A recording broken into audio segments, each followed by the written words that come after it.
Hi, നിങ്ങൾക്ക് സൗന്ദര്യമുണ്ടോ? നിങ്ങൾ പലപ്പോഴും ചിന്തിച്ചിട്ടുള്ള ഒരു കാര്യമായിരിക്കും അല്ലേ ഇത്? നമ്മളുടെ സൗന്ദര്യം പലപ്പോഴും ഡിഫൈൻ ചെയ്യുന്നത് മറ്റുള്ളവരാണ്. എന്തുകൊണ്ടാണ് അങ്ങനെ സംഭവിക്കുന്നത്? നമ്മൾക്ക് നമ്മളോട് തന്നെ ഒരു സെൽഫ് ലവ് ഇല്ലാത്തതുകൊണ്ടാണ് കേട്ടോ. നമ്മൾക്ക് മറ്റുള്ളവരൊരു കാര്യം പറയുമ്പോൾ അതിന് നമ്മൾ കൂടുതൽ ഇമ്പോർട്ടൻസ് കൊടുക്കാം.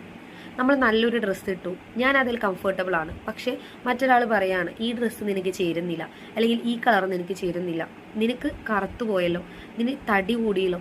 ഇത്തരത്തിലൊക്കെ പറയുന്ന സമയത്ത് നമ്മൾ എന്തുകൊണ്ടാണ് ടെൻഷൻ അടിക്കുന്നത്? എനിക്ക് എന്നെ തന്നെ സ്നേഹമില്ലാത്തതുകൊണ്ടാണ് കേട്ടോ. അതുപോലെയാണോ നിങ്ങൾ? തീർച്ചയായിട്ടും അങ്ങനെയാണെങ്കിൽ നിങ്ങളത് മാറ്റേണ്ട സമയം കഴിഞ്ഞിരിക്കുന്നു. സൗന്ദര്യ സങ്കല്പം എന്ന് പറയുന്നത് ചിലപ്പോൾ വെളുത്തത്, തടി കുറഞ്ഞത് എന്നൊക്കെ ആയിരിക്കാം. പക്ഷേ എൻ്റെ സൗന്ദര്യ സങ്കല്പം എന്ന് പറയുന്നത് തീർച്ചയായിട്ടും മുഖത്ത് മാത്രമുള്ളതല്ല, നമ്മുടെ മനസ്സല്ലേ.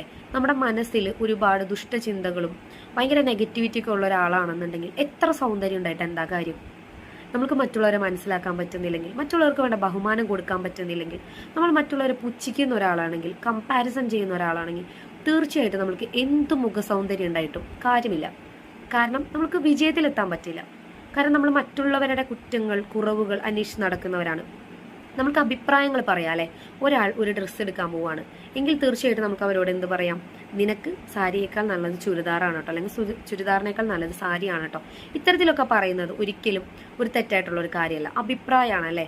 നമ്മൾ അവരെ നല്ല രീതിയിൽ കാണണമെന്ന് ആഗ്രഹിച്ച് നമ്മൾ പറയുന്ന കാര്യങ്ങളാണ്. പക്ഷെ ഒരാൾ എല്ലാ മേക്കപ്പൊക്കെ കഴിഞ്ഞു നല്ല അടിപൊളിയായിട്ട് വരുന്ന സമയത്ത് നമ്മൾ പറയാണ് അയ്യോ ഇത് മോശമായി പോയിട്ടാ എന്ന് പറയുന്ന സമയത്ത് അവർക്കുണ്ടാവുന്ന ഫീലിങ്സ് നമ്മൾ ഒരിക്കലും മനസ്സിലാക്കുന്നില്ല എന്നുള്ളതാണ് സത്യം.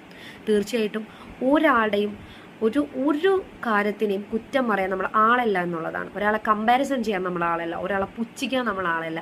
കാരണം നാളെ എന്ന് പറഞ്ഞൊരു ദിവസം അവരെത്തരത്തിലാവുമെന്ന് നമുക്കറിയില്ല. അതുപോലെ തന്നെയാണ് നമ്മുടെ കാര്യം.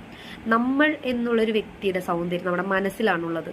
നമ്മൾ എത്രത്തോളം ഹൃദയവിശാലത ഉള്ള ഒരാളാണ് എന്നതിലാണ് നമ്മുടെ സൗന്ദര്യം ഇരിക്കുന്നതെന്ന് ഉറച്ചു വിശ്വസിക്കുക. ആ ഒരു സമയത്താണ് നമ്മളുടെ വിജയം തുടങ്ങുന്നത്. തീർച്ചയായിട്ടും നമ്മൾ എപ്പോഴും ചെയ്യേണ്ട ഒരു കാര്യമാണ് കേട്ടോ. നമ്മളെപ്പോഴും കണ്ണാടിയിൽ നോക്കാം, ഞാൻ അടിപൊളിയാണ് അല്ലേ, എനിക്ക് ദൈവം തന്നിട്ടുള്ള എൻ്റെ സൗന്ദര്യത്തിൽ ഞാൻ അഭിമാനിക്കുന്നു എന്നുള്ള രീതിയിൽ നമ്മൾ എന്ന് മുതൽ സംസാരിച്ച് തുടങ്ങുന്നു അന്ന് മുതലാണ് നമ്മൾക്ക് സെൽഫ് ലവ് എന്ന് പറഞ്ഞ ഒരു സംഭവം ഉണ്ടായിരിക്കുക. ഒരിക്കലും അത് നമ്മുടെ സൗന്ദര്യത്തിനെ ഡിഫൈൻ ചെയ്യുന്ന ഒരു കാര്യമല്ല, നമ്മുടെ മനസ്സിനെ ഡിഫൈൻ ചെയ്യുന്നതാണ്. നമ്മുടെ മനസ്സിനാണ് സൗന്ദര്യം എന്നതുകൊണ്ട് നമ്മൾ എപ്പോഴും അർത്ഥമാക്കേണ്ടത്.